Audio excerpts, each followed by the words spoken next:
आता शिर्डी माझे पंढरपूर ही आरती होईल। आरती नंतर दर्शनास प्रारंभ होईल।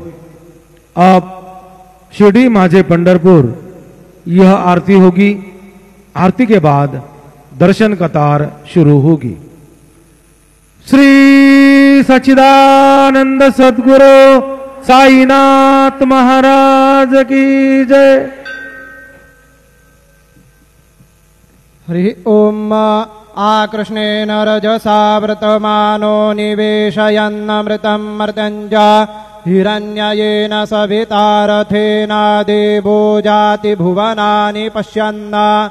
जयाचार्था एकसे चक्रपाहे न से भूमि आकाश आधार काहे। असे सारदीपांकुराचारता से नमस्कार माझा सवित्र सूर्य नारायणासे।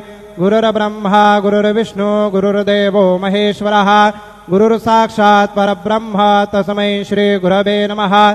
सद्गुरु श्री साईनाथ देवताभ्यो नमः। प्रातः पूजनार्थे सकल पूजा परिपूर्णार्थे गन्धाक्षतपुष्पैः सम्पूज्य अथ धूपः वनस्पतिरुसोद्भूतो गन्धाढ्यो गन्ध उत्तमः। आग्रेयः सर्वदेवानां धूपोऽयं प्रतिगृह्यतां। धूपं दर्शयामि अथ दीपम् साज्जन्यवर्धसंयुक्तं वह्निना योजितं मया। दीपं गृहाण देवेश त्रैलोक्यदिविरापः। दीपं दर्शयामि धूपदीपान्ते उपहारनैवेद्यं निवेदयामि।